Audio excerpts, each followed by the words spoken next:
Buenas noches a todos. Iniciamos este día, el lunes 24 de octubre del 2010, la clase de Leyes Procesales de Familia.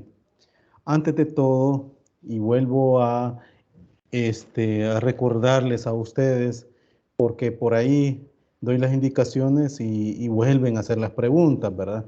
Y esto es para que volverles a aclarar, ¿verdad? Las notas se otorgan en el sistema de acuerdo a los tiempos que la universidad da.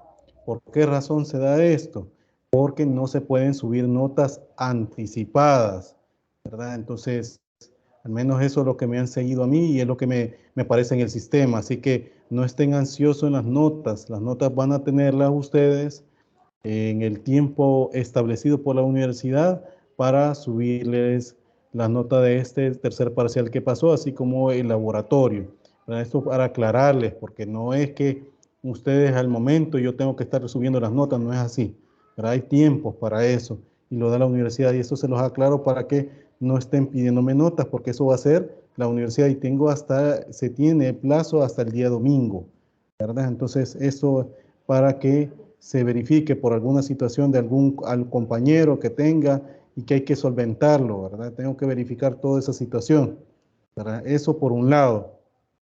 Por otro, decirles que todos debemos de tener el debido respeto desde ustedes como alumnos, como de mi persona y viceversa.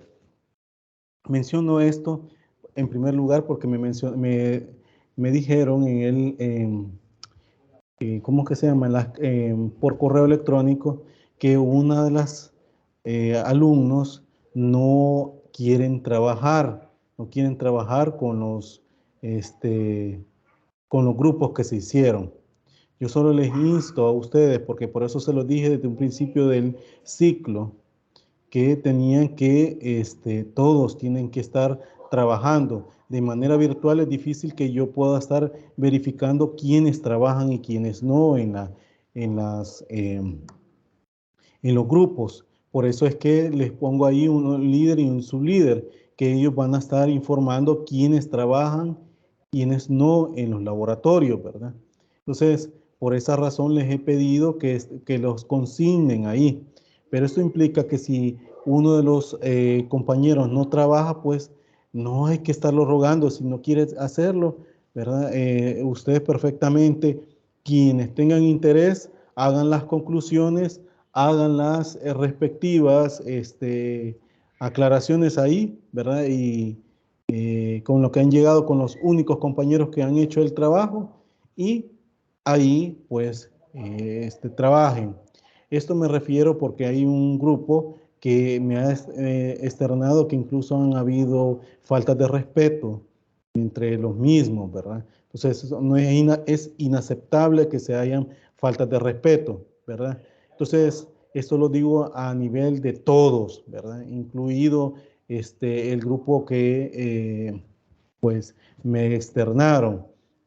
Yo acá, yo no los voy a obligar a ustedes que hagan una actividad, pues son ustedes que saben perfectamente si no hacen una actividad, la consecuencia que es, que yo no voy a poner nota, ¿verdad? Entonces, y así con los alumnos, lo que quiero con esto es que realmente tengan ese compromiso de realizar las actividades académicas que estamos haciendo. Ya vamos por el laboratorio número 4, ¿verdad? Y necesito que ustedes también logren, ¿verdad? Hacer logren trabajar con todo, ¿verdad? En ese sentido. Eh, Faltas de respeto no se puede estar aceptando, sobre todo que hay grupos, hay personas que son líderes y sublíderes y ellos pues ahí tienen que estarme informando a mi persona. ¿Ya? Entonces, si no quieren trabajar, vuelvo y repito, si ustedes no quieren trabajar, ok, no se les va a estar exigiendo nada, no se les va a estar exigiendo que no lo quieran hacer, simplemente ustedes saben que la consecuencia que da, ¿verdad? Pero eso es, solo quiero hacerles ver a ustedes el compromiso que tienen para realizar las tareas y sobre todo el respeto mutuo que se puede dar. Eh, Otra cosa, yo doy la clase y estoy perfectamente, ¿cómo se llama? Esperando que ustedes me estén preguntando, ¿verdad? Yo voy rápido, las clases y todo. Si no han comprendido nada, tengo temas que estarlos desarrollando porque es el pensum que me ha dado la universidad. Y sería un tanto irresponsable de mi parte que yo no les esté dando a ustedes todo el pensum que me han dado, ¿verdad? Es por eso es que voy hacia la carrera, pero eso no obsta que ustedes, ¿verdad?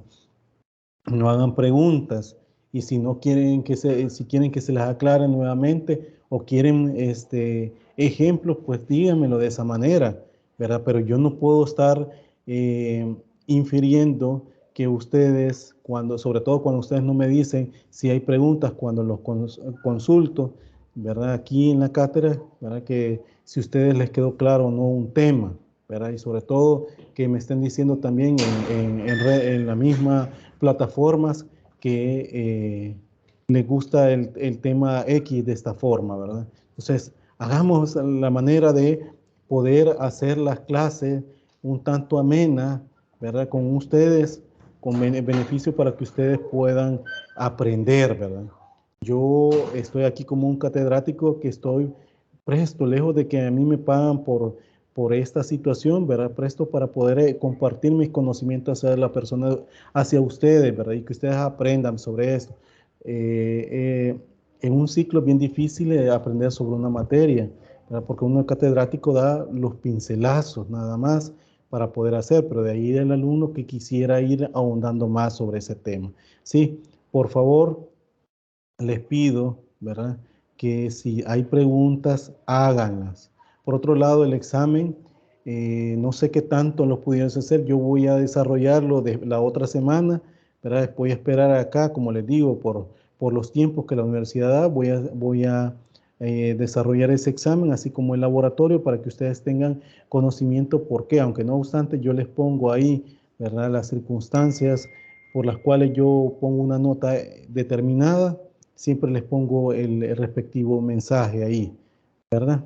Bueno, no sé si hay preguntas hasta acá de lo que he dado como aviso. Lo otro, pues también con el tema que hablamos la última, eh, ¿cómo que se llama? La última semana, que fueron sobre los requisitos de la demanda, ¿verdad? Necesito saber si hay alguna pregunta sobre ello. Si no, pues continúo. Esta noche tendríamos que hablar sobre los incidentes a nivel general. Antes de todo voy a terminar con hablar con la inadmisibilidad y con la improponibilidad de la demanda, que ya sería ya lo último que estaríamos hablando sobre los presupuestos de la demanda, ¿verdad? Que debe reunir. Los escucho. ¿Me están escuchando? Sí, licenciado, le estamos escuchando. Bueno, por lo menos yo Dele. no tengo preguntas. Ok, muchas gracias, muy amable.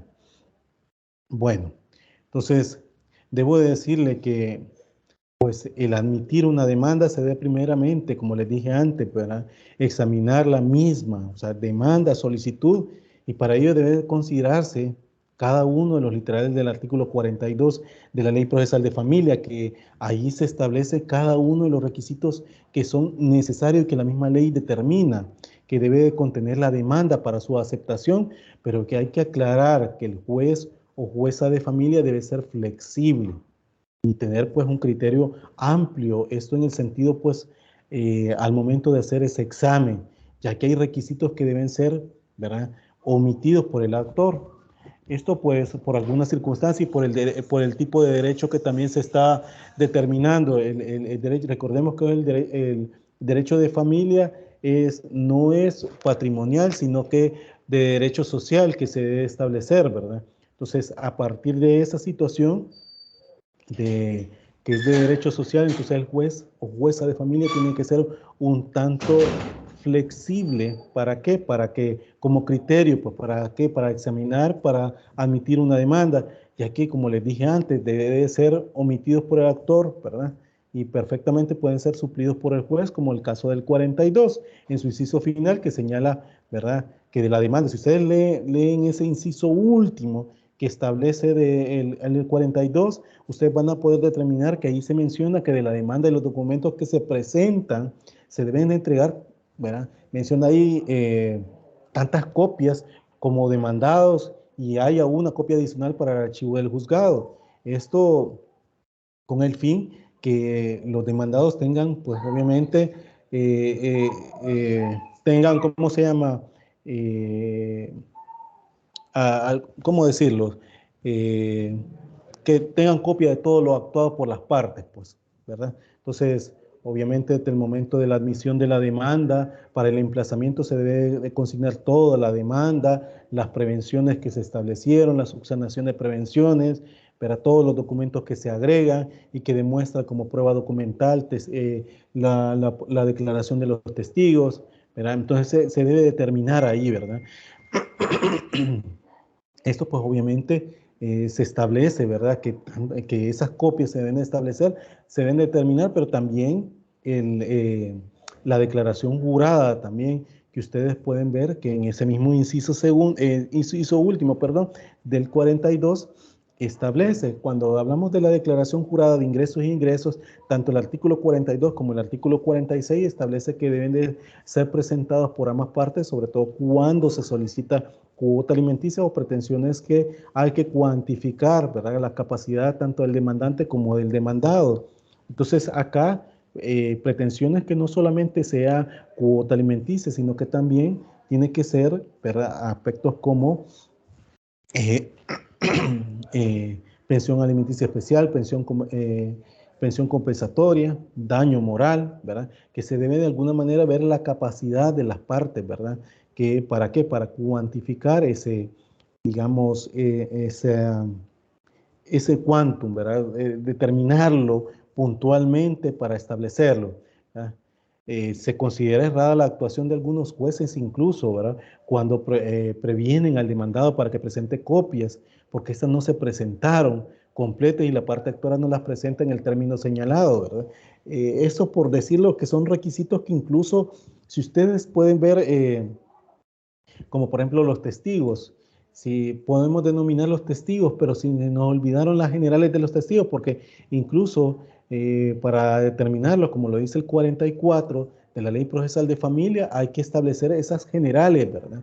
Y esto, ¿verdad?, puede ser suplido en la etapa procesal pertinente, que es la audiencia preliminar, en la fase de aportación de prueba, para determinar esas generales. Entonces, ¿qué quiero decir con esto? Aunque se hayan omitido, no es que se va a declarar inadmisible la demanda, pero sí se van a hacer aspectos en los cuales, ¿verdad?, pueden ser demandadas y subsanadas, pueden ser admitidas, perdón, y subsanadas posteriormente por las partes, ¿verdad? En eso, pues puedo decirle también con las copias de las demandas, ¿verdad? Porque obviamente las partes, una vez admitidas, pueden presentar las copias. Por lo que tanto el juez declarar inadmisible la demanda, se considera que para ser declarado inadmisible debe omitirse unos requisitos necesarios, ¿verdad? Por ejemplo, incluso por la firma del peticionario, y esa es exigida en el literal del 42, literal segundo, o ordinal segundo del 42, que precisamente la filosofía que tiene el Código de Trabajo, porque ese es el requisito, el que falta una copia lo puede suplir el juez, pues tiene la disposición del juzgado, incluso pues una fotocopiadora que lo puede establecer, ¿verdad? Además, la ley de casación, antes la ley de casación lo establecía, hoy en el Código Procesal Civil y Mercantil, que entonces era la ley de casación, una ley muy aparte del Código de Procedimientos Civiles, ¿verdad?, que desapareció posteriormente con la entrada en vigencia del Código Procesal Civil y Mercantil. En aquel entonces esa ley establecía estrictamente que si el recurrente no presenta completa las copias, ¿verdad?, el juez, en todo caso, pues el que recibí de primera instancia ordenará que se saque en la sala, incluso pues serían magistrados, ¿va?, la sanción de pagar la multa, ¿verdad? Y establecía eso el artículo 12, inciso cuarto de esa ley, ¿verdad?, que ya está derogado. Le estoy poniendo como ejemplo, ¿verdad? También también está la posición, ¿verdad?, que se apoyaba en la Constitución, en el artículo 182, numeral quinto, que contempla el derecho a la pronta y cumplida justicia. Acordemos de eso, de ese artículo, y que lo vimos en su momento cuando hablamos de los principios. ¿Qué quiero decir con eso? Que el juez se deduce, que se deduce que el juez o jueza de familia no puede ser excesivamente formalista en aquellos requisitos que no lo ameritan, como el caso planteado de las copias que les menciono, y que debe poseer una flexibilidad para un criterio amplio debido a la naturaleza del proceso, ¿sí? Y uno de los principios de la ley procesal de familia, debemos decir, para ser preciso, literal B, si ustedes lo ven, del artículo 3, que esto lo estoy mencionando nuevamente, aunque ya lo vimos, que dispone obviamente que el proceso está dirigido e impulsado de oficio por el juez, ¿verdad? Y esto pues obviamente quien evitará toda diligencia necesaria y tomará, ¿verdad? Si se acuerdan, hasta con los ejemplos que hemos mencionado, hemos puesto en los laboratorios, ¿verdad?, que tomará las medidas pertinentes para impedir su paralización. Entonces, es necesario aclarar que requerir o en todo caso prevenir son cosas distintas, aunque digamos el fondo, cuando el juez requiere algo que cumpla la demanda, el demandante es digamos un tanto una prevención, pero nada más que esa prevención, aunque no lleva una consecuencia como lo determina el 96, que es la inadmisibilidad, pero es una prevención que le da un plazo incluso para que sean presentadas el día de la audiencia, por ejemplo, por decir un caso, ¿verdad?, que el juez obviamente, ¿verdad?, por ejemplo, que no presentan las partidas de nacimiento debidamente marginadas por el matrimonio, ¿verdad? Si el juez, desde mi punto de vista, desde el juez dentro de la demanda, hay muchas prevenciones que hacer, dentro del análisis liminar de la demanda, hay otras prevenciones que hacer, podemos meterlo ahí, ¿verdad? Y en el evento que dentro de todo el cúmulo de prevenciones que hay que hacer, las cumplen, no así con las partidas de nacimiento, perfectamente se le puede requerir. ¿Para qué? Para que sea presentada a más tardar el día de la audiencia preliminar. Entonces hay un plazo, un tiempo, ¿verdad? Sobre todo también cuando podemos ver de que hay documentos que no han sido traducidos al idioma inglés también, perdón, español o castellano, como nosotros tenemos. Entonces esas son situaciones que también pueden pasar, ¿verdad?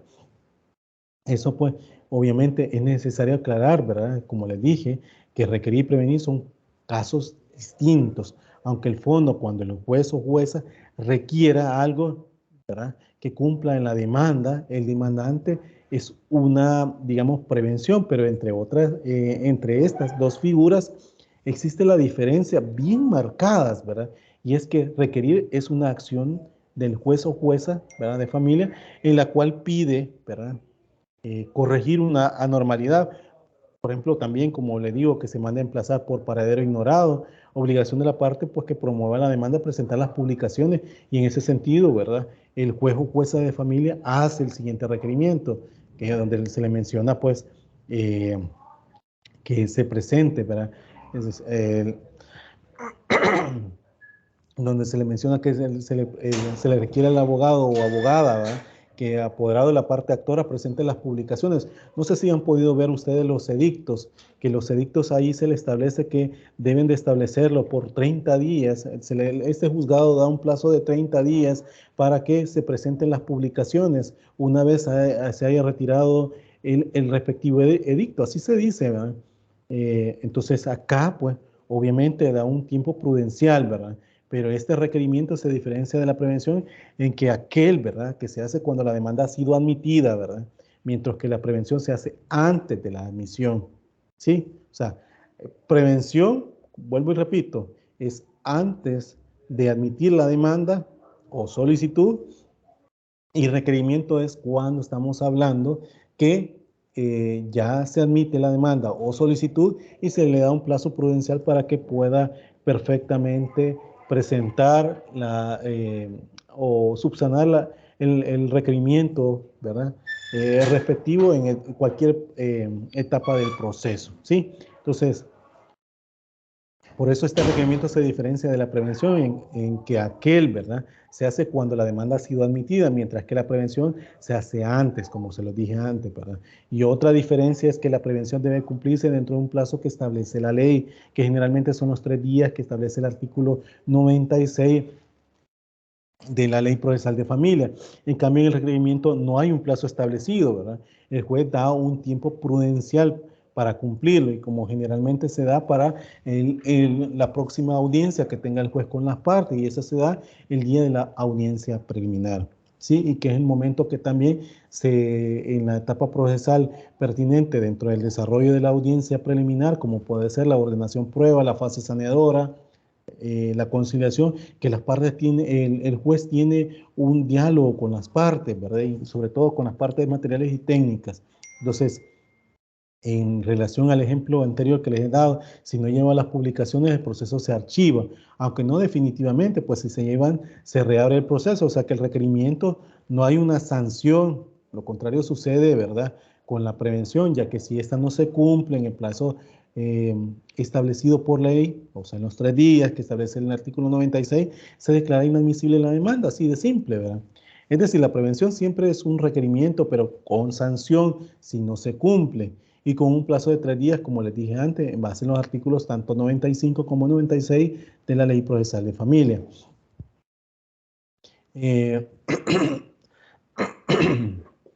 Muchos autores, ¿verdad?, han mencionado que incluso esta se puede subsanar, ¿verdad?, en la fase sanadora, que en la doctrina se llama como despacho sanador, ¿verdad?, que la tenemos nosotros en la audiencia preliminar, ¿verdad?, que se destina a promover las nulidades del proceso y verificar obviamente la existencia de los requisitos legales de la acción, y esto es determinar si su titular está en condiciones de pedir una decisión de mérito, ¿sí? Ahora bien, de esta manera se ubica el juez como un director. Si se acuerdan cuando nosotros habíamos hablado de eso, del carácter del juez, ¿verdad? Es decir, con poderes de impulso, con facultades en materia de prueba, donde exista un equilibrio entre el poder del juzgador y de las partes que logran un resultado más justo que se fundamente en la verdad, o sea, lo que se busca o se trata de buscar, ¿verdad?, es la verdad real dentro de los procesos. También es necesario referirse al rechazo in limine de la demanda, que se define en una facultad que el ordenamiento procesal ha conferido al juez o jueza de familia, ¿verdad? Esto pues, para determinarlo,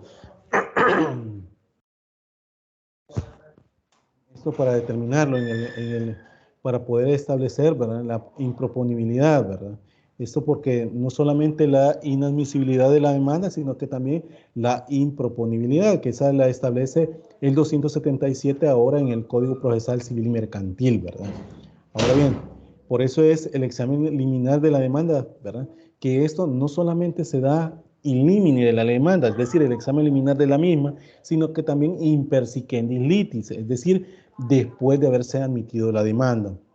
Esto cuando hablo de esa situación es que es la facultad que el ordenamiento procesal ha conferido incluso al juez o jueza, ¿verdad? Y que no es un deber, porque son muchas las matices que deben presentarse y no siempre corresponderá al rechazo sin sustanciación, ¿verdad? En ese sentido se considera especies de rechazo, ¿verdad? Como les había mencionado antes, la inadmisibilidad de la demanda que establece el artículo 96 del Código Procesal Civil y Mercantil, como la improcedencia, que lo establece también el artículo 45, siempre de la Ley Procesal de Familia, y la improponibilidad de la demanda. Antes el Código de Procedimientos Civiles lo establecía en el artículo 197. Hoy se establece en el artículo 277 del Código Procesal Civil y Mercantil. Y había de ejemplo, incluso se establecía por jurisprudencia, es decir, se establecía la ineptitud de la demanda. Hoy en día, todos estos supuestos de la ineptitud de la demanda, el Código Procesal Civil y Mercantil lo establece bajo la figura de la improponibilidad de la demanda, ¿sí? Ahora bien, la inadmisibilidad se refiere a las condiciones de procesabilidad, ¿verdad?, como presupuestos procesales de la demanda. Ejemplo, podemos decir la competencia, ¿sí? Lo que vimos en la anterior clase, ¿verdad? Y que también fue objeto de evaluación, la competencia, la capacidad y debida representación del demandado, la debida demanda, es decir, que cumpla con los requisitos de forma y su documentación que la ley exige como garantía, etcétera. Es decir, cuando hablo de la competencia, y que también lo hablamos nosotros al principio de este ciclo, ¿verdad? Que se puntualiza con el domicilio actual del demandado y sus generales, ¿verdad? Que eso da la competencia para que, para el que el juzgador pueda admitir una demanda. Entonces, en ese sentido, si vemos esa situación, que el juzgador tenga delimitado el domicilio del demandado, pues obviamente aquí vamos a ver, ¿verdad? Que su competencia, ¿para qué? Para que admita su demanda o no. Otros presupuestos procesales, además del anterior, como por ejemplo los presupuestos de acción y de procedimiento. Ejemplo de esto podemos decir, puedo decir, la capacidad jurídica y capacidad procesal, que está la investidura del juez también, ¿verdad? La calidad de abogados, en el sentido, pues, de las, también como medidas preventivas, que se pueden establecer, como hablamos sobre las medidas cautelares, ¿verdad? Eh, la citación o emplazamiento, la no caducidad o perención de la instancia, aunque esta en materia de familia no se establece, ¿verdad? La ausencia de causa de nulidad, sin clases de procesos que corresponden, incumplimiento de los trámites procesales, ¿verdad? Son, digamos, reglas generales, incluso de vicios de nulidad del proceso y por ende subsanables, ¿verdad? Que se van ratificación del interesado por no alegar oportunidades oportunamente, ¿verdad? Y que cumplirlo al ser exigido por el juez o jueza por una de las partes, ¿sí? En ese sentido puedo decir que, pero hay otros presupuestos, como por ejemplo los materiales sustanciales de la sentencia de fondo, que se refieren a la pretensión y no al procedimiento, como por ejemplo la legitimación de la causa. Cuando estamos hablando de la legitimación de la causa, ¿se acuerdan ustedes que al inicio del ciclo hablamos, pues obviamente que las partes tienen que determinar, ¿verdad? Cuándo son legítimos contradictores, también tienen que determinar el abogado por medio de su poder, ¿verdad? Para representar a las personas. El interés incluso pues sustancial para obrar, la correcta incluso acumulación de pretensiones. ¿Se acuerda cuando habían varias pretensiones que se pudiesen determinar en una demanda, verdad? Incluso la defectuosa petición, la falta de cosa juzgada, el desistimiento o perención del proceso, la caducidad de la acción declarada en la sentencia, sobre todo cuando hay plazos que determina la ley para el caso de la impugnación de reconocimientos voluntarios de paternidad, que establece un plazo en el artículo 156, 150 del Código de Familia, ambos del Código de Familia, que establece para el caso de la presunción o el hijo del cónyuge, que solo el cónyuge, aunque este último ya fue objeto de una sentencia dictada por la Sala de lo Constitucional, donde hablaba de que no solamente el marido puede tener interés, como lo decía el 150 del Código de Familia, ¿para qué? Para promover procesos. No solamente el esposo o marido, como dice el Código de Familia, y el hijo. También pueden haber otras personas que tengan interés en la causa, ¿sí? Entonces ahí podemos ver pues la la caducidad de las acciones declaradas en la sentencia, ¿verdad? Incluso la falta de estos presupuestos hacen sentencia inhibitoria, ¿verdad? Que es aquellas que no entran a conocer el fondo por algunas circunstancias que obviamente imposibilitan hacerlo y que según la jurisprudencia nacional, algunos de ellos son, ¿verdad? O han mencionado de esa cosa como ineptitud de la demanda, que antes se establecía como falta de legitimación en la causa, falta de interés para obrar, que no sea la vía adecuada. Entonces, bajo jurisprudencia se establecía eso de la ineptitud, porque el Código de Procedimientos Civiles hablaba de la ineptitud, pero no ponía nada de presupuesto. Entonces, manera de jurisprudencia se fue estableciendo, ¿sí? Lo cual debe entenderse que en materia de familia, ¿verdad? Por la doctrina moderna como que se ha establecido, eh, como causas de sentencias inhibitorias, ¿verdad? Eso para establecerlo. Asimismo, la improcedencia en materia de familia también se relaciona como con la inhibitoria. ¿Por qué? Pues en los casos que plantea el 45, si ustedes le dan lectura a ese artículo 45 de la Ley Procesal de Familia, son similares a lo que se establece para el caso de la improponibilidad de la demanda, sobre todo la cosa juzgada, ¿sí? Que se explican incluso, pues, que hay aspectos como, por ejemplo, cosa juzgada, como les dije, caducidad de la acción, ¿verdad? No así el litigio pendiente, que es considerado por la doctrina que no produce sentencia inhibitoria, sino suspensión de la sentencia, ¿verdad? Porque si hay eh, ¿cómo sea? Un litigio pendiente que se tenga que resolver, obviamente vamos a esperar que este se resuelva para que posteriormente, ¿verdad?, se le dé el trámite correspondiente a la demanda. Bueno. Sobre esto, pues en cuanto también a la improponibilidad, como les dije, que es otra salida que le da el Código Procesal Civil y Mercantil, ¿verdad? Antes el Código de Procedimiento Civil en el artículo 197, ahora el artículo 277 del Código Procesal Civil y Mercantil, que es una especie de rechazo por falta de las condiciones de fundamentalidad, ¿verdad? Y así se establece, ¿verdad?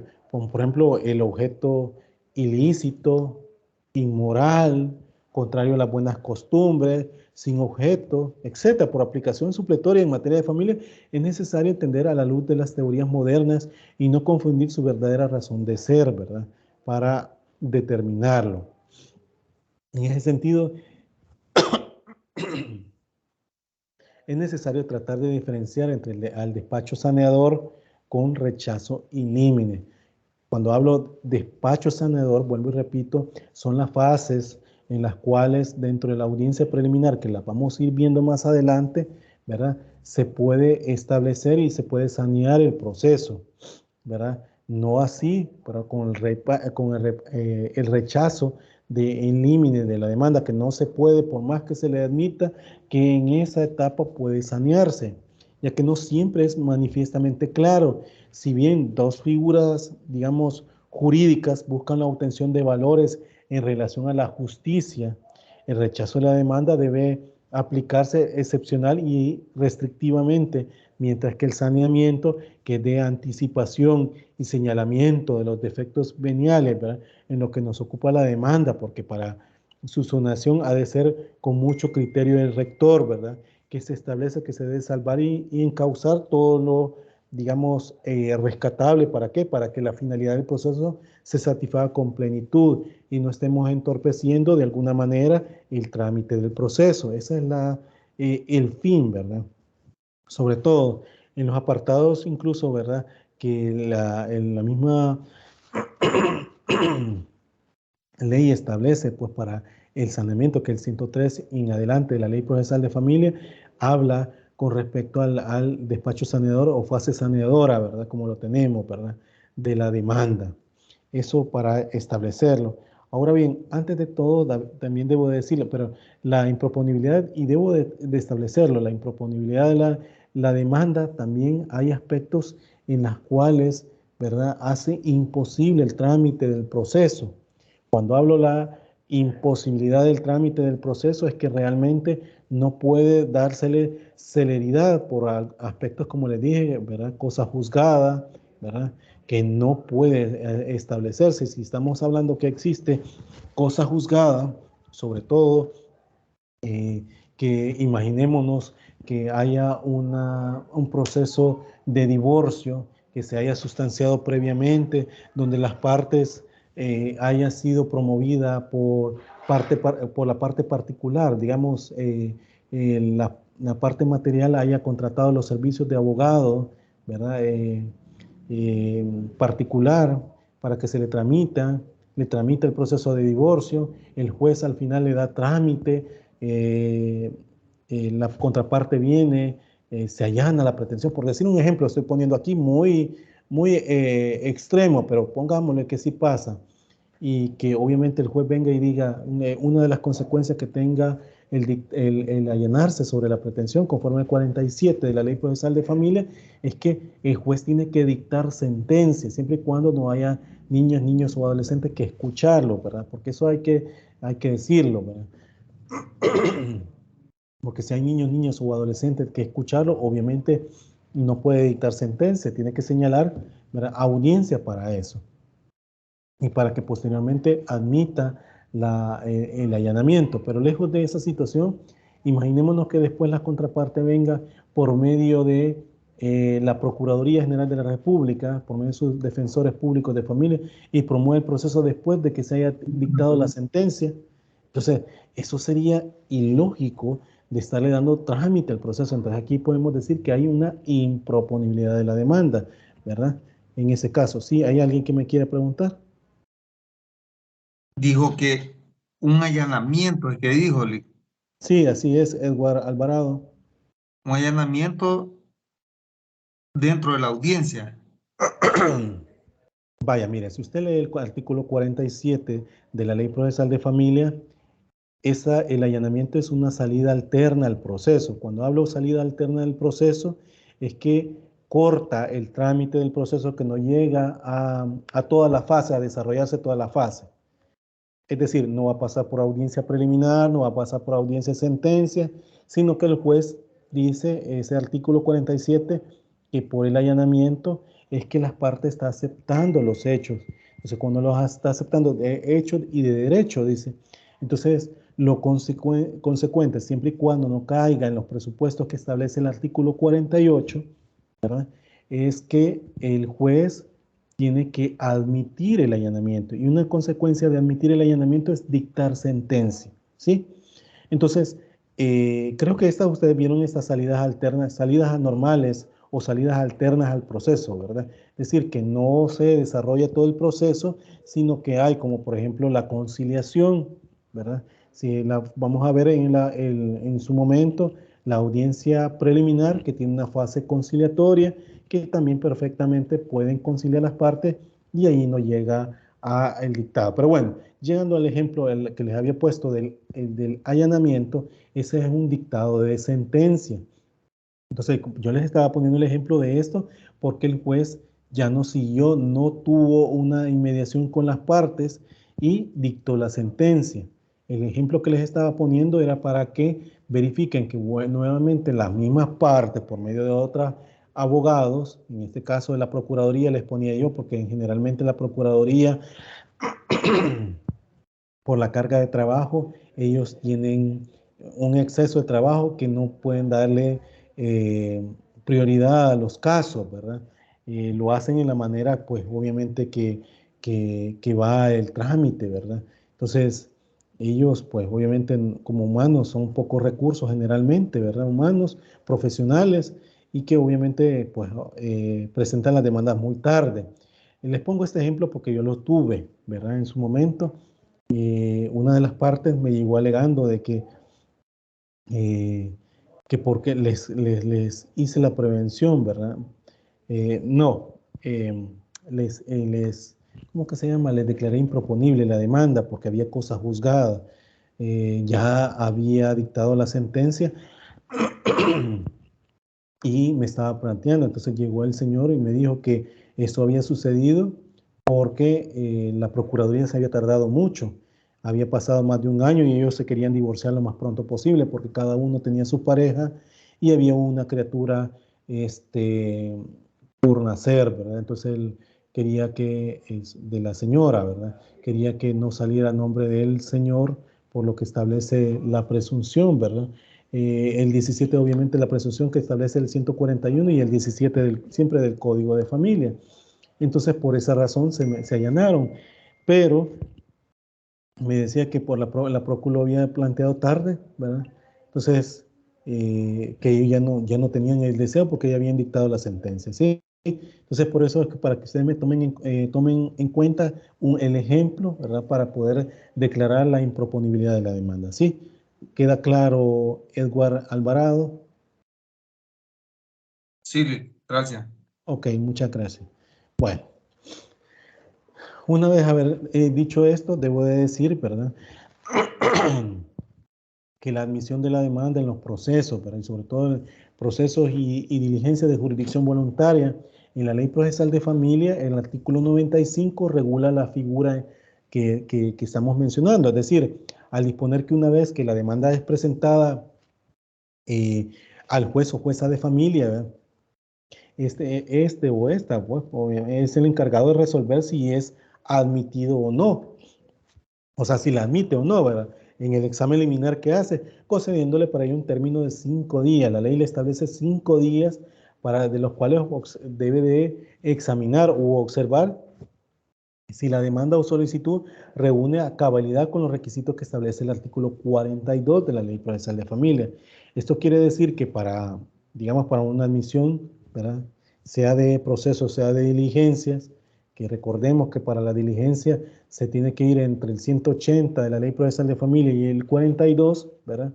El juez o jueza de familia examina uno de los requisitos tanto en su forma como en su contenido, con la que vimos la semana pasada, y recordando que debe adoptar un criterio flexible, ¿verdad?, por la naturaleza del proceso y obviamente evitando un formalismo, digamos, excesivo en aquellos requisitos que no lo ameritan. ¿Por qué? Porque ha de ser así, que lo que provoca es una dilación del proceso contrario a lo que la Ley Procesal de Familia dispone como principio rector. ¿Se acuerdan de lo que vimos, verdad? Es que lo establece el artículo 3, literal B, sin mencionar que también violentaría incluso también el artículo 182, ordinal o numeral quinto de la Constitución, donde consagra el derecho a la pronta y cumplida justicia. El juez ha examinado los requisitos que éste pueda tomarlo incluso, ¿verdad? Ahí pues obviamente admitir tiene varios aspectos, como por ejemplo admitir la demanda. La admisión de la demanda, ¿verdad?, es el acto por el cual el juez acepta la demanda presentada, ¿verdad?, y ordena darle el trámite que legalmente corresponda. Esto para que el juez acepte la demanda es preciso que reúna todos los requisitos que se establece, ¿verdad?, necesarios exigidos por la ley, ¿verdad? Eso para determinarlo, ¿verdad? Bueno, yo les he puesto quiero ver, de los incidentes, pero eso les quería poner el esquema, pero no lo tengo a la mano para establecer, para que vean que en realidad hay el esquema propio que tiene, pues obviamente que las partes, ¿verdad?, el juez tenga que ser como ese acto, ¿verdad?, de admitir la demanda. También, pues obviamente tiene otro supuesto, en el evento que no haya sido subsanadas las prevenciones, de admitir, ¿verdad?, con requerimiento de completos datos, ¿verdad? ¿Se acuerdan cuando les estuve diciendo hace poco que requerimiento obviamente admite la demanda, pero el juez también les requiere aspectos, como les decía yo, que las partidas de nacimiento no estén marginadas con el matrimonio que se pretende disolver, esto por los requisitos que establece el 125 de la Ley Procesal de Familia. Y basándonos en ese ejemplo, ¿verdad?, se puede perfectamente admitir la demanda cuando le hace falta ese requisito, que no es necesario exigido por la ley y que su ausencia no afecte de manera drástica para continuar el proceso. También la declaración jurada de ingresos y egresos, como les dije yo también, ¿verdad? Pero podemos hacerle una pregunta, ¿en qué casos puede adoptar esta actitud del juez, verdad? Y como les dije, cuando estamos hablando de la partida de nacimiento que no han sido marginadas, ¿verdad?, cuando la declaración jurada no se presente, cuando en la demanda no aparece la profesión o oficio de las partes, que el juez puede incluso admitir la demanda y requerir que por completo de esos datos, ¿verdad?, que se establece, ya sea en la audiencia, en la fase sanadora de la audiencia preliminar, ¿verdad? También, Licenciado, una pregunta. sí, dígame. Se dice que las partidas de nacimiento no están marginadas. ¿Usted se refiere a la autenticación que hace la misma alcaldía cuando va a ser presentada en un juicio de familia? Sí, proceso de divorcio. Vaya, el proceso de divorcio, vaya, si usted se casa, ¿qué hace, qué tiene la obligación el registrador del estado familiar donde está inscrita su partida de nacimiento? Desde el momento que usted se casa, el registrador del estado familiar, obviamente que sea que usted se case por el alcalde, por el gobernador, ante notario, ante el procurador general de la República, etcétera, ellos le informan al registrador dónde está su partida de nacimiento y el registrador le consigna en nota marginal de su partida de nacimiento que usted contrajo matrimonio, ¿sí? Esa acción que tiene ahí se ha venido dando por años en nuestros registros del estado familiar, pero eso, con eso no demuestra su estado familiar, usted lo demuestra con la partida de matrimonio, así lo establece el artículo 195 del Código de Familia, ¿sí? Entonces, el punto es que si usted se quiere divorciar posteriormente a ese hecho del matrimonio, usted tiene que presentar la partida de matrimonio que demuestra su estado familiar de casada. Y obviamente su partida de nacimiento. ¿Para qué? Para los efectos que establece el artículo 125 de la Ley Procesal de Familia, que ese mismo artículo dice que una vez dictada una sentencia favorable de divorcio, el juez debe de informar a los registros del estado familiar donde están escritos cada una de las partidas de nacimiento de los cónyuges. ¿Para qué? Para que se cancele la partida de matrimonio y se inscriba la de divorcio por separado y se marginen cada una de las partidas de nacimiento de los cónyuges. Es decir, que ahí ya no hay, que se informa que se fue disuelto el vínculo matrimonial por el cual está marginada su partida de nacimiento, ¿sí? Entonces, sobre eso, señorita Juárez, perdón, estoy diciendo, si Reina Juárez, si en el caso se presenta ante el juez la partida de matrimonio, ¿verdad? Con que demuestra su estado familiar, no así las partidas de nacimiento debidamente marginadas con el matrimonio, el juez no puede decir que solo el hecho de esa situación, porque no se marginó con el matrimonio, hay que declararla inadmisible, ¿sí? Eso es objeto de requerimiento. ¿Se comprende, señorita Juárez? Sí, sí, sí, ya le comprendí. Muchas gracias. Ok, bueno. Vaya, en sí mismo también puedo decir otros aspectos, como por ejemplo que se omitió el número de identidad de alguna de las partes. Por ejemplo, ustedes se fijan que las generales hay que consignarlo porque lo dice el 42, ¿verdad? Que hay que consignar las generales tanto de la parte demandante como la parte demandada, ¿sí? Pero en la de parte demandante, perdón, usted tiene todas las generales porque es la que usted como abogado representa. Tiene las partidas de nacimiento que determinan la edad, ¿verdad? La profesión en las partidas de matrimonio se establece también, en el poder que usted está agregando, también tiene el número de documento único de identidad, ¿sí? Entonces, si en eso usted se equivocó o lo omitió en la demanda, consignar el número de documento de identidad de alguna de las partes, porque puede ser que usted también lo tenga en las partidas de matrimonio, en la partida de nacimiento, si ha sido reconocida por el cónyuge, alguno de los hijos, y ahí aparece el DUI, que obviamente en la demanda no se consignó. Eso perfectamente, pues, puede admitirse la demanda, pero también se puede requerir al abogado, ¿para qué? Para individualizar a la persona, ¿sí? También cuando se olvidó al peticionario señalar su estado familiar, también, ¿verdad? Entonces, obviamente la parte demandante, dentro de sus generales está su estado familiar, pero todos esos aspectos no imposibilitan para que sea declarada inadmisible la demanda, ¿sí? Entonces, por eso es que ahí podemos admitir y requerir, ¿verdad? Algunos aspectos. También rechazar la demanda en forma temporal, o sea, la inadmisión y previniendo que se subsane, ¿verdad? Ocurre cuando el juez anotare que la demanda no se cumple con todos los requisitos necesarios que son exigidos por la ley, pues concediéndole una oportunidad para suplir la omisión del requisito, y esto pues el plazo, como les decía, de los 3 días siguientes a la notificación que determina el 96 de la Ley Procesal de Familia deben ser presentados por la parte, ¿verdad? A esto se le conoce con el nombre de subsanación de la demanda o en todo caso solicitud, y una vez que las prevenciones cumplidas, el juez obviamente resuelve admitir la demanda, ¿verdad? Pero acá cuando vemos que cumple con todas las prevenciones, obviamente el juez ya no tiene que hacer requerimientos, sino que simplemente admitir la demanda, ¿sí? Las anteriores le había mencionado a ustedes que a pesar que el juez haya hecho prevenciones, no hayan sido cumplidas por las partes, ¿verdad?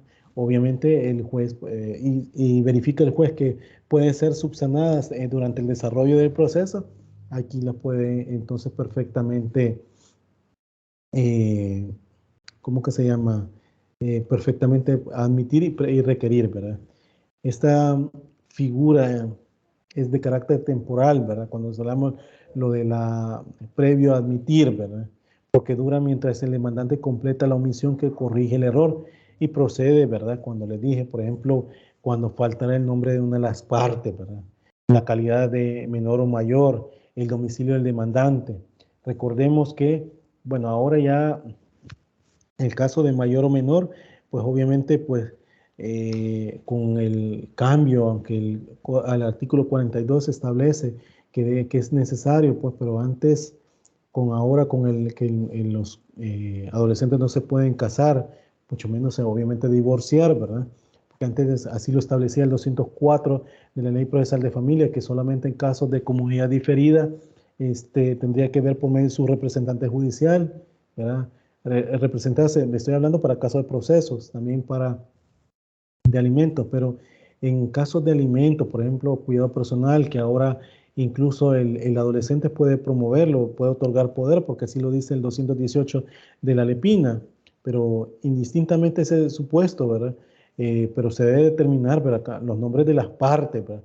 Establecerse propiamente tal, ¿verdad? Porque son a ellas que se va a tener como parte demandante y es necesaria, y la parte demandada porque con ella vamos a ordenar el emplazamiento y que es un requisito necesario, ¿verdad? Ahora bien, para rechazar la demanda si no cumple la prevención, esta es una de las, digamos, actitudes que el juez o jueza toma al ser examinada la demanda y ocurre, ¿verdad? Cuando el demandante deja transcurrir los 3 días. ¿Para qué? Para subsanar que la ley le concede para corregir y completar un requisito necesario y exigido por ley. La consecuencia del incumplimiento de la prevención es el rechazo que deja de ser temporal y se vuelve definitivo, es decir, que el juez o jueza de familia declara la inadmisibilidad de la demanda.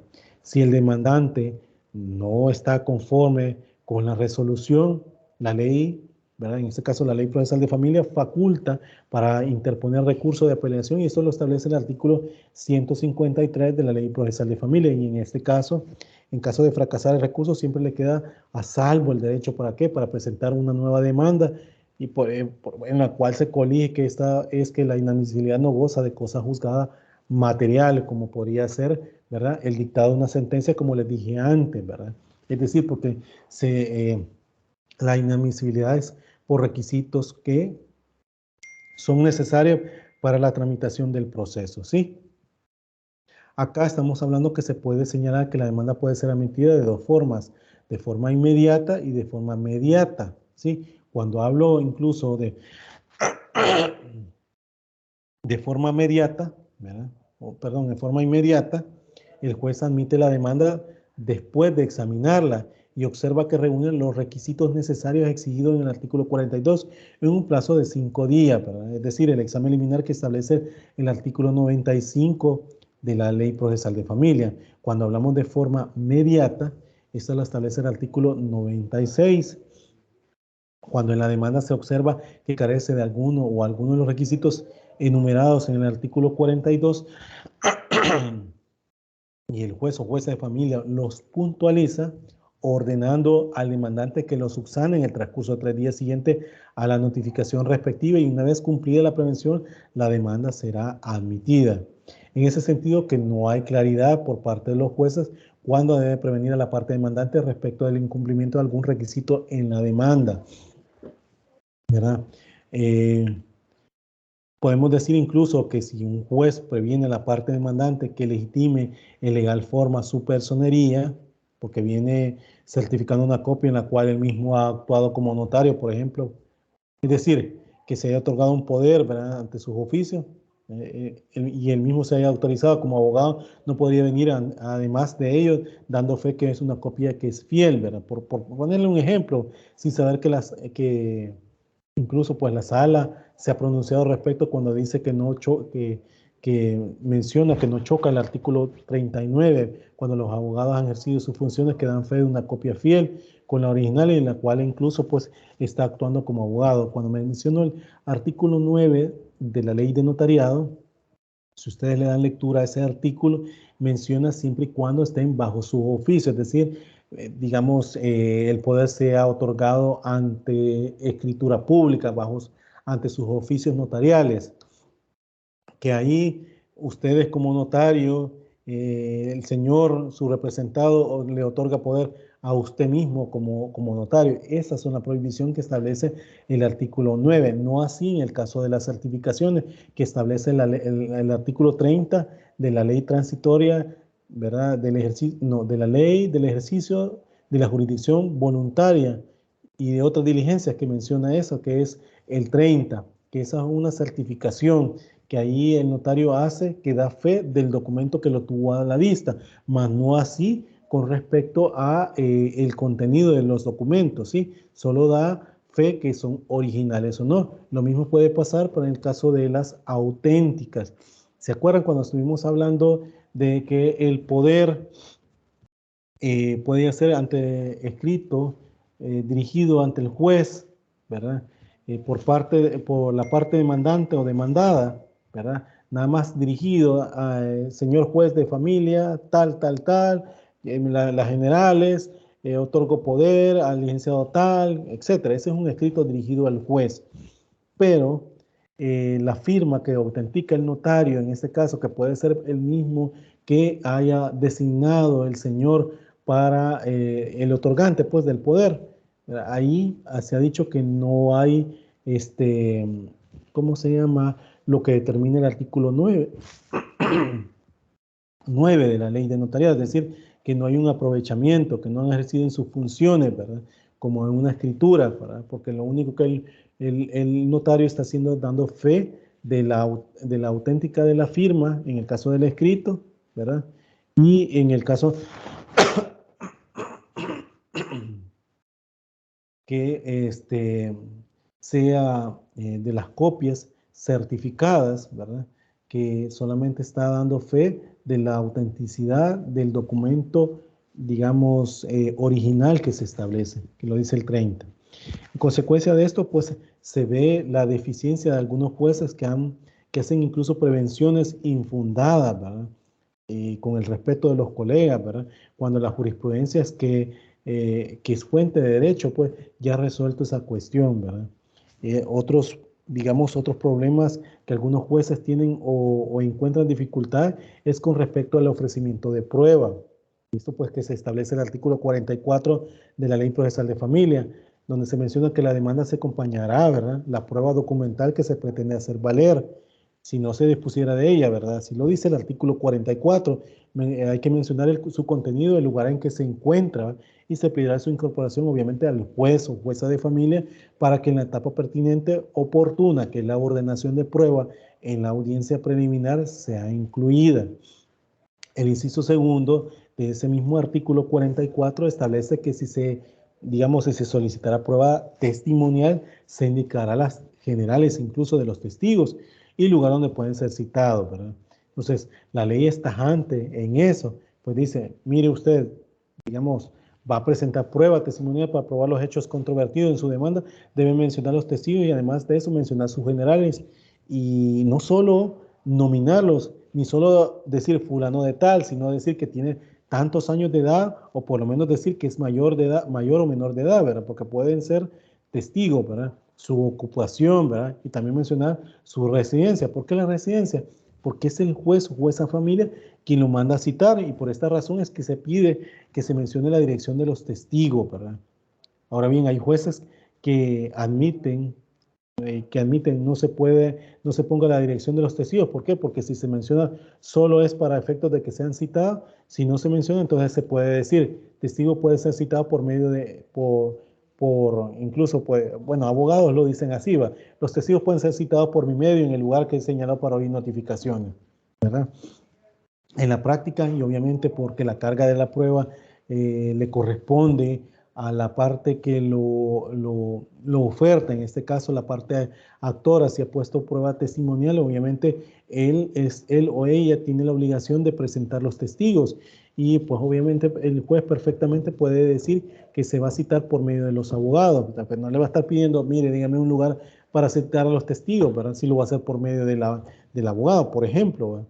Entonces la cita de los testigos va a venir a la oficina del abogado que la ha propuesto como tal, y esto es lo que admite algunos jueces, que es un criterio propio, ¿va?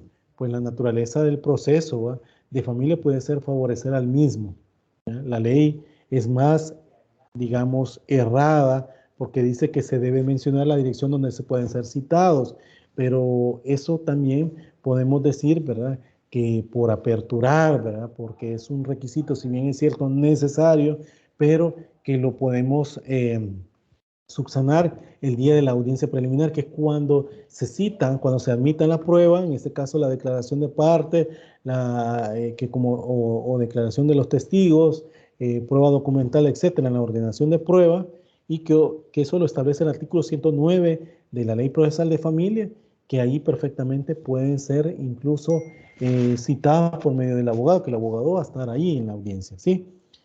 Por eso es que se sostiene por profesionales del derecho que la exigencia de algunos jueces que la parte demandante debe mencionar el nombre del testigo y su domicilio, ¿verdad? Esto no es saludable para el proceso, pues conociendo al testigo, ¿verdad?, la parte contraria, porque se menciona sus generales y su domicilio, entonces su contraparte puede hasta amenazarlos para que no declaren, porque eso puede pasar.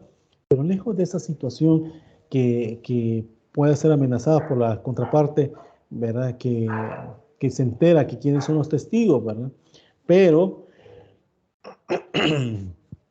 la obligación de los abogados es de presentarlo, ¿verdad? Ahora bien, el hecho de mencionar su domicilio, como ya he dicho antes, ¿verdad?, es para que efectos de ser citados, entonces se puede mencionar cualquier lugar, aunque no sea este el de la residencia, porque la ley dice, ¿verdad?, y el lugar donde pueden ser citados.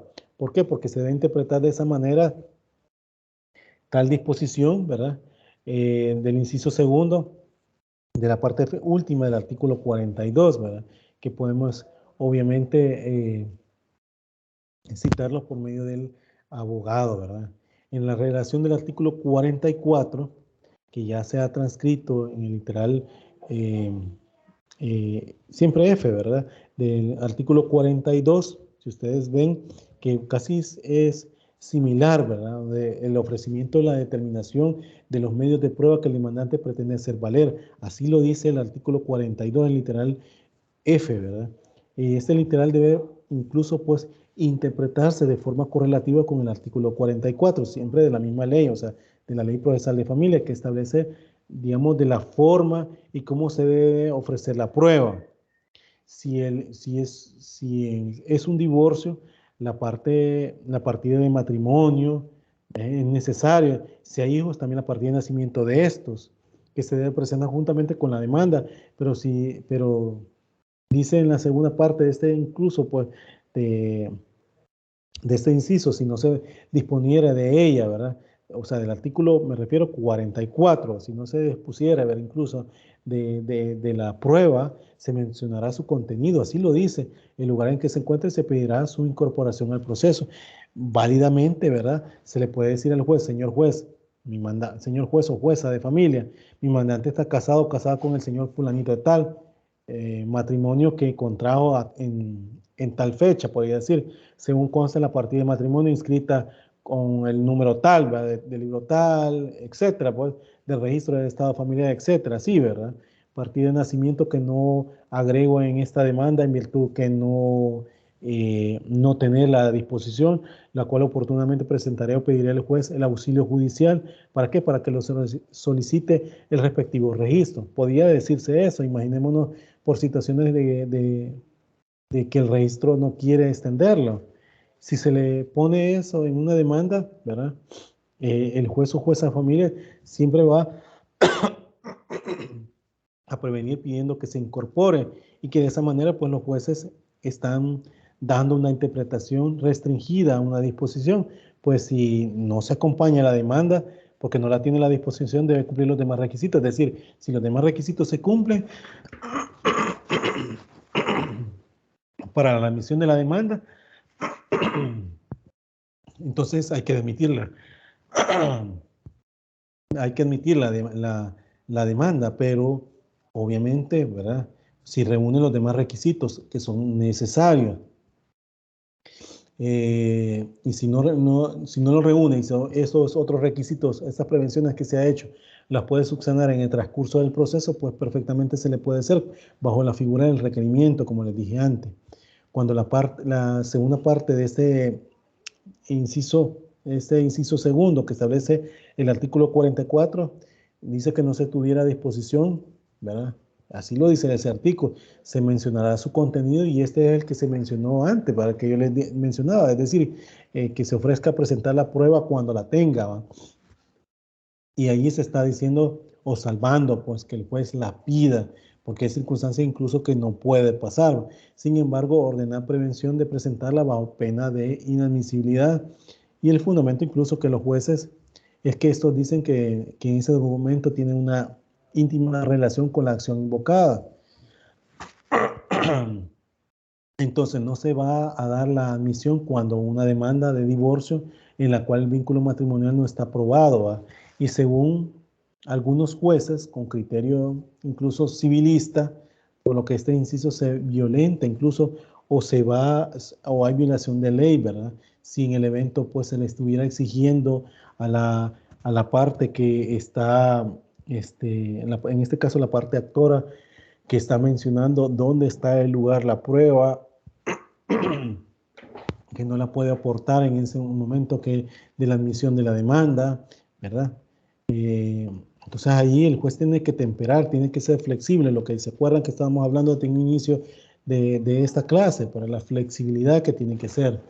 Ahora bien, el problema de los jueces con el proceso y especialmente la aplicación de los requisitos, se considera que no están bien claros cuando el incumplimiento de algunos requisitos va a desembocar en una inadmisibilidad.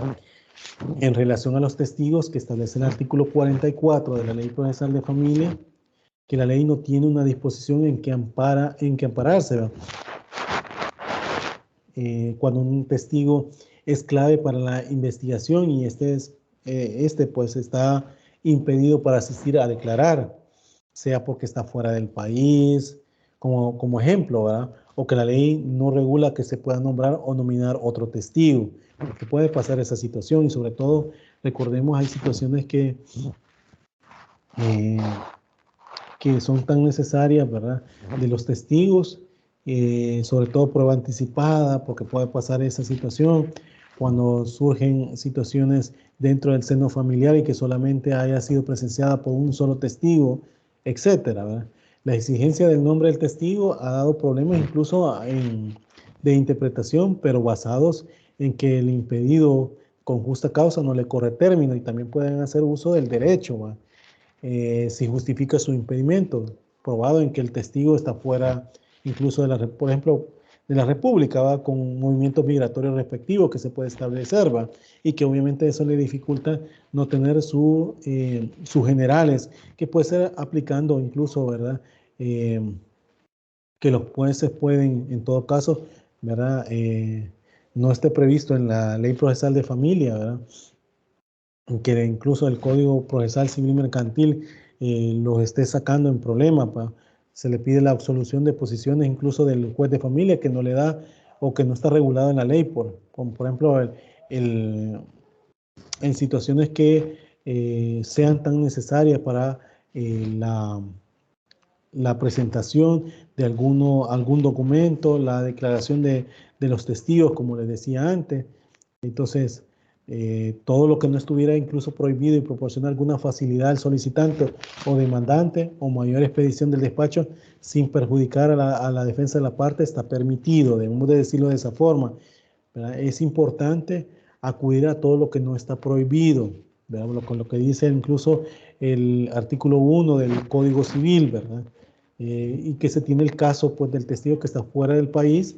La Ley Procesal de Familia en ningún momento le ha prohibido al juez admitir un testigo que no sea de los nominados. Lo que sucede es que los jueces han tomado ese artículo donde establece el 44 de manera muy restrictiva. Si el testigo está gravemente enfermo por motivos de fuerza mayor o caso fortuito, se está ante una situación imprevisible e irresistible, porque puede pasar esa situación y sobre todo ahora que nosotros hemos pasado en años de pandemia. Recordemos que eso dificultó incluso a que los testigos, bueno, a quien fueron ofertados ya no estén, ¿verdad? ¿Por qué? Porque fallecieron, por lo que no existe la posibilidad de hacer un uso del derecho de defensa, porque puede pasar que incluso para personas que, ¿verdad? Que ya se le precluyó, porque estábamos hablando que conforme a este 44, para la interposición para ofertar pruebas solamente en la demanda o solicitud, o en todo caso en la contestación de la demanda, ¿verdad?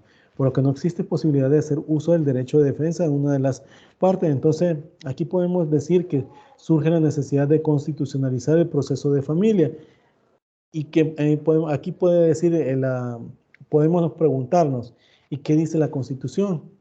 ¿Verdad? Que obviamente la Constitución ha mencionado que el derecho de defensa es válido o digamos valioso e importante, y si para garantizar este derecho o acreditarlo la parte necesita presentar un testigo en sustitución de él o de los que están en justo impedimento o los que ya no están, pues porque fallecieron, no los pueden prohibir a los jueces, ya que existen suficientes bases en la ley secundaria y en la Constitución, ¿verdad? Por ejemplo, en el artículo 11, ¿verdad? Y aunque la ley procesal de familia no regula esta situación de sustituir testigo que no puede asistir a la audiencia o testigo que ya no existe porque falleció, ¿verdad? Y que puede sustituir por otro, impera el derecho de defensa para poderlo hacer, ¿verdad? Con justa razón está notificada la sentencia definitiva en el proceso al rebelde, pues incluso, pues, porque se considera que el derecho de defensa tiene más peso sobre la disposición que manda no notificarle al rebelde, pero incluso pues, hoy lo están haciendo violentando la ley secundaria, pero ellos aplican incluso la preferencia de la Constitución, pues prevalece sobre la ley secundaria, recordemos eso, o sea, la Constitución sobre la ley secundaria, y esta posición que se maneja pues respecto al derecho de defensa, incluso algunos jueces lo aceptan, pero hay criterios en contra, o piensan que si se incluye en un juicio, ¿verdad?, un testigo que no esté nominado, se viola el principio de probidad y buena fe, pues cualquiera que pretenda salir beneficiado, ¿verdad?, con la resolución, incluso para defender, ¿verdad?, para defenderse el demandado, incluso en ambos casos, presenta testigos sorpresa, lo cual dañaría, ¿verdad?, el principio que he mencionado de probidad y buena fe. Sin embargo, el derecho de defensa debe tomarse, ¿verdad?, en cuenta como un parámetro de mucho peso en esa situación, ¿verdad? Por lo que se considera para evitar violación, ¿verdad?, al derecho de defensa, pues el juez o jueza de familia aplica la prueba anticipada en base al artículo 54 de la Ley Procesal de Familia con el traslado del juzgador al lugar donde se encuentra el testigo. ¿Para qué? Para realizar la inspección, etcétera, porque pueden pasar esas situaciones, ¿verdad? Debo de decir que la declaratoria de inadmisibilidad de la demanda, vuelvo y repito, ¿verdad?, porque son lo que estaba hablando por los requisitos que se establecen, ¿verdad? Pueden darse in limine litis, ¿verdad? Como les digo, en la admisión de la demanda o solicitud, ¿verdad? Que esto ocurre cuando el funcionario judicial lo decreta en primera providencia, que dicta sin ninguna actuación previa y que procede por falta de jurisdicción, ¿verdad?, de competencia, incluso de capacidad de obrar y caducidad de la acción cuando aparece establecido con los documentos anexos a la demanda. En estos casos, no todo se puede prevenir, ¿verdad?, bajo pena de inadmisibilidad. La demanda en los procesos de familia, si no hay otras figuras que contemplan el rechazo general, como la improcedencia, como la que hemos hablado, la improponibilidad, etcétera, y que se considera rechazo de plano de la demanda, aunque también se puede dar en el transcurso del proceso. En otro caso que comenta incluso o que se pudiese decir, el rechazo pues no posterior, como podría ser impersiquende litis, no califica así por ley, pero sí por la doctrina, ¿verdad? Cuando hablamos impersiquende litis es que estamos hablando que ya fue admitida la demanda, pero si la doctrina en razón que se presenta después de la oportunidad que debe de referirse en limine, no in limine, ocurre cuando el demandante deja transcurrir incluso, ¿verdad?, el tiempo como consecuencia de la inadmisión sin subsanar los errores que dieron lugar a esta, ¿verdad? Porque recordemos que a pesar, previo a la improponibilidad de la demanda, el juez puede perfectamente prevenir a las partes que subsanen un aspecto. ¿Para qué? Para declarar la improponibilidad de la demanda, ¿verdad? El rechazo posterior que antecede, ¿verdad? Y que tiene mucha concordancia con el artículo 96 de la Ley Procesal de Familia, donde se menciona que si la demanda carece de alguno de los requisitos exigidos, el juez incluso puntualizará y ordenará al demandante que lo subsane dentro de los 3 días, como les dije, ¿verdad? 3 días que son ampliados incluso para otras pretensiones, como la de adopciones, de la ley de la adopción, la LEA, que establece que son 5 días, ¿verdad? So pena para declarar inadmisible, que esto, si no me equivoco, está en el artículo 37 de la LEA, o sea, la ley de adopciones. Esta parte del artículo se refiere a la facultad sanadora, lo que hace entender que la declaratoria de inadmisibilidad solo se puede dar en el rechazo posterior, ¿verdad?, que plantea la doctrina, e incluso que se da específicamente cuando el juez de familia previene al actor que subsane los requisitos que establece el artículo 42 de la Ley Procesal de Familia, pues son parte de los requisitos formales, personales y objetivos que debe contener la demanda en familia. Es decir, si la parte demandante deja transcurrir los 3 días, o en todo caso 5 días, como les decía, de la LEA, y no subsana como consecuencia, se da la declaratoria de inadmisibilidad en autointerlocutorio, lo cual puede ser objeto de apelación, y esto lo establece el artículo 153, literal A de la Ley Procesal de Familia. Aunque este último artículo, ¿verdad?, lo vamos a ver cuando estemos hablando sobre los recursos de apelación, no es taxativo, sino que ejemplificativo. Puede haber una situación, diversidad de situaciones en las cuales se puede apelar, pero sin embargo en este literal A del 153 de la Ley Procesal de Familia lo establece. Hay criterios que el juzgador debe considerar para declarar inadmisible una demanda. Por ejemplo, que el juez está facultado para declarar la inadmisibilidad de la demanda, que debe hacerlo basado en la misma ley, es decir, que la ley se determine cuando la ley lo autoriza, y que ese debe ser parámetro, porque algunos jueces de familia están declarando incluso pues inadmisible la demanda cuando esta no cumple con requisitos que no son indispensables. También podemos decir que la inadmisibilidad procede cuando la demanda se omiten requisitos que exige la ley en el artículo 42 de la Ley Procesal de Familia. También aquellos casos que son necesarios por la naturaleza de la pretensión, como les dije antes, ¿verdad? Por ejemplo, de establecer aspectos tan necesarios como las, en el caso de determinar por medio de prueba fehaciente el tiempo que tuvo conocimiento para la impugnación de la paternidad, etcétera. Voy poniendo ejemplos, pero hay una diversidad. No se puede prevenir con sanciones de declarar inadmisible, por ejemplo, en los casos que no se presenta con la demanda las copias, como les dije antes, que se pide el artículo 42, ya que estas no son indispensables. También la declaración jurada de ingreso y egreso. Y además se puede resolver con sacarles fotocopias en el juzgado, o en todo caso la declaración jurada de ingreso e ingreso presentarla posterior. ¿Verdad? Otro caso puede ser el literal F del mismo artículo, que habla de ofrecer los medios de prueba, el cual se aplica en forma estricta y que piden que la demanda se acompañe a la prueba, ¿verdad?, sin tomar en cuenta la parte segunda del artículo 44, que establece que, siempre la Ley Procesal de Familia, que establece que cuando no tenga prueba documental se mencionará su contenido, donde se encuentra, y se pedirá incorporar el proceso, que en la práctica previene a la parte interesada con la sanción del artículo 96 de la Ley Procesal de Familia, que puntualizado.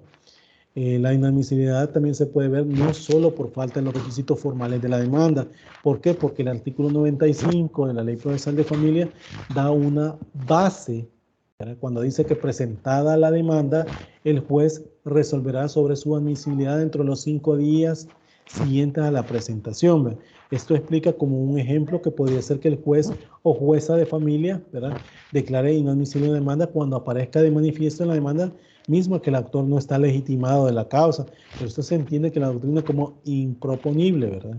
¿Por qué? Por lo que le había establecido yo, que falta legitimación en la causa, es decir, el apoderado no tiene legitimación. Y sobre este mismo requisito podemos decir, pero el artículo 11, 10 y 11 de la Ley Procesal de Familia establece que el apoderado puede, la parte demandante puede otorgar poder en la audiencia.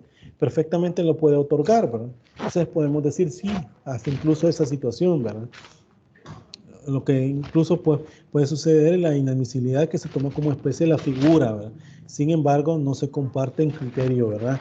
Porque se debe entender que la falta de legitimación en causa es un presupuesto material que para sentenciar, ¿verdad?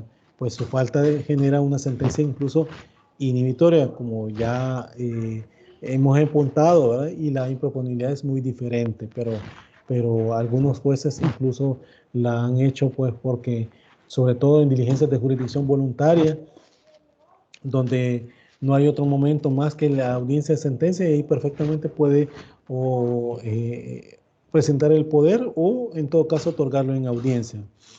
Asimismo, el artículo 96, en la segunda parte, agrega: si la demanda se declara inadmisible, el derecho quedará salvo y el demandante podrá plantear nuevamente la demanda, porque eso es así.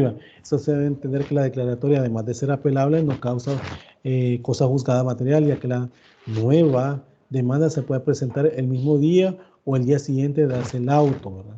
Y es procedente de hacerlo, pues no se pierde el derecho de demandar. Lo que sucede es que si se previene sobre el requisito que no es esencial, dilata el proceso, y esto daña, como se ha dicho, por la naturaleza, ¿verdad?, que se confiere por la ley, y violentando obviamente así los principios establecidos en el artículo 3, ¿verdad?, que específicamente en el caso del literal B de la ley procesal de familia que he mencionado. Podemos decir, ¿verdad?, que no siempre queda salvo el derecho de plantear una demanda. ¿Por qué? Por ejemplo, el juez, al declarar inadmisible por falta de un requisito, es innecesario y lo hace el último día que el demandante para presentarla, es decir, antes que caduque el derecho de acción, siendo un efecto negativo. ¿Para qué? Para que pide justicia por el simple hecho de no interpretar correctamente los requisitos de la demanda. Por ejemplo, casos como unión no matrimonial, que en la unión no matrimonial le da un plazo para promover ese tipo de demanda, que son 3 años para promover el proceso. Entonces, que se lo declare inadmisible el último día que tiene para interponer la demanda, entonces ahí pudiésemos decir, ¿verdad?, bueno, aquí ya no va a tener, nunca va a poderlo subsanar por lo que dice el 96, ¿verdad? Obviamente también podemos decir otras preguntas, como en caso que debe declararse inadmisible la demanda en el proceso de familia, y podemos decir, dar respuesta a esta pregunta, ¿verdad?, que cuando no reúne los requisitos de forma que establece el artículo 42, ¿verdad? Esta de la inadmisibilidad es una especie de rechazo y queda principalmente cuando no se cumple requisitos de forma y no de fondo, como en el caso de la improponibilidad. Ahora bien, la improcedencia de la demanda en el proceso de familia, como lo dije antes, ¿verdad?, establece el caso que declara la improcedencia de la demanda, y en familia es expresamente textual. El juez, ahí se menciona que el juez declara improcedente la demanda, ¿verdad?, como cuando hubiera caducado el plazo para iniciar la acción, porque eso es como la declaratoria de unión no matrimonial, como les dije, ¿verdad? Existe cosa juzgada o litigio pendiente siempre que la demanda o su anexo se comprobara tal circunstancia, ¿verdad? El artículo que menciono se colige con la improcedencia cuando está referida al examen de los requisitos de fondo de la demanda para sentenciar, que se entiende en calidad intrínseca y que ataca principalmente y directamente la pretensión, y que son los vicios en alguno de estos motivos que produce incluso el rechazo, que en este caso será una improcedencia. ¿Por qué? Porque la misma ley especial está diciendo cuándo es improcedente la petición, ¿verdad? La mejor comprensión incluso pues se puede establecer, por ejemplo, en el caso, como les dije, ¿verdad?, para iniciar la acción cuando no se hizo uso del derecho de insubordinación. Ejemplo puede ser el caso del artículo 125 del Código de Familia, cuando dice de la declaratoria de existencia de unión matrimonial que debe pedirse dentro de los 3 años siguientes, contado a partir de la fecha de la ruptura del mismo o el fallecimiento de los provenientes, ¿verdad? Entonces, eso podemos decir. También otro ejemplo en relación a la existencia de cosa juzgada, que se considera que puede referirse a la formal o material, que ya puede ser objeto de modificación. Y esto pues establece como los alimentos que señala el artículo 259 del Código de Familia y relacionado con el artículo 83 de la Ley Procesal de Familia. Esto que siempre se cambiase la necesidad del alimentario o las posibilidades económicas del alimentante, pues que de lo contrario sería improcedente su modificación. En relación a la material, ¿verdad? Este caso de la sentencia ejecutoriada que decreta el divorcio en los efectos de los artículos 115, ¿verdad? Inciso numeral 1 y 2 y 116 de la Ley Procesal de Familia. La litipendencia procede cuando existe proceso en el cual no ha caído sentencia firme, ¿verdad? En que la calidad procesal sea la misma y con idéntica causa, por ejemplo, que se ocurre que puede dar en familia es la representación legal de un niño que demande un juicio de paternidad o a presunto padre, ¿verdad? Pero acá ya les he mencionado que ahora con la entrada en vigencia del Código Procesal, la ley Pina pues da facultad a partir de los 14 años, ¿verdad? Eso sería para, en ese caso, pues para determinarlo, ¿verdad?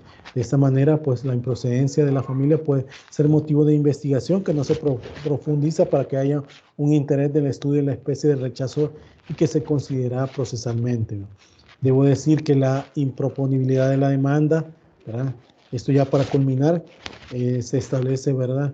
A partir del Código Procesal Civil y modelo para Iberoamérica, pero que también establece pues la improponibilidad del rechazo de plano, ¿verdad? Expreso de los fundamentos de la decisión y que obviamente que se interpone recursos contra el auto que rechaza la demanda de improponibilidad. El tribunal obviamente dará conocimiento de la misma y otorgará el traslado de los recursos al demandado, ¿verdad? Eso, la institución es completamente innovadora, ¿verdad? En los proyectos, sino que es bueno, proyectos que hasta que nosotros lo hemos establecido el Código Procesal Civil y Mercantil, ¿verdad? Que se establece, ¿verdad? ¿Para qué? Para el rechazo eliminar de la demanda y que obviamente fue introducido a nosotros en el Código, en el artículo 197 del Código de Procedimientos Civiles y posteriormente en el artículo 277 del Código Procesal Civil y Mercantil, ¿verdad? Que es una figura de la improponibilidad de la demanda, ¿verdad? Que aquí el pronunciamiento del tribunal se limita a la cuestión formal y su decisión no es susceptible de adquirir fuerza de cosa juzgada, ¿verdad? En cambio, esa es la diferencia en el caso de la inadmisibilidad, es decir, la inadmisibilidad, ¿verdad? Se limita para cuestiones formales porque sus aspectos pueden ser formalmente subsanados. ¿Y para qué? Para ser admitido y no adquiere fuerza de cosa juzgada. En cambio, la improponibilidad de la demanda, ¿verdad? El rechazo liminar de la demanda no se basa en cuestiones de forma, sino que de fondo se trata incluso pues, de un estudio, asunto incluso planteado en la demanda que se resuelve con una decisión sobre la pretensión y que se deduce pues que puede volver a plantearse, que ya no se puede incluso volver a plantearse. ¿Por qué? Porque es improponible, ¿verdad? Que obviamente da una situación que no puede ser subsanada por la parte, ¿verdad?, que la está alegando. Eso pues obviamente, como les decía antes, aunque podrían ser similar con la improcedencia que establece el 45 de la Ley Procesal de Familia, pero obviamente acá podemos decir que la improponibilidad de la demanda establece esos supuestos, ¿verdad? Entonces, bueno, voy a dejarlo acá. Pensé establecerlo un poco más, ¿verdad? Porque tanto la salida de la inadmisibilidad como la improponibilidad es necesario establecerla para ver para los requisitos, ¿verdad? Eso para determinarlo.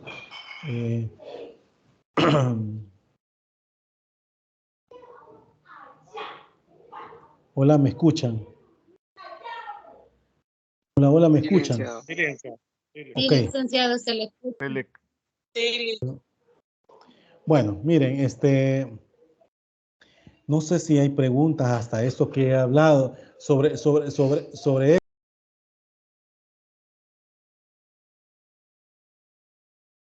No sé si hay preguntas sobre esto que hemos hablado. Si hay preguntas, pues por favor las escucho para ver si las subsano, ¿verdad? Ustedes me dicen, si no quedamos acá y continuamos el próximo miércoles. Los escucho. No, Entonces, licenciado, para mí está claro. ok, bueno, entonces lo dejamos hasta acá. Continúo el próximo miércoles, siempre con los incidentes, ¿verdad? Era necesario mencionarles sobre esto a ustedes, sobre las salidas, tanto la inadmisibilidad como la improponibilidad, ¿verdad? Y continúo con la clase, aunque ya no logré los incidentes, ¿verdad? Porque es necesario que ustedes sepan que también sobre esto, ¿verdad? Si ustedes se fijan, vamos entrando sobre todo al desarrollo de la audiencia preliminar, ¿verdad? Entonces, bueno, que tengan una feliz noche. Nos vemos el próximo miércoles. Gracias, Lic. Gracias, Igualmente. Cuídense, Bendiciones. cuídense, pues bendiciones. Gracias, licenciado. Buenas noches. Buenas noches.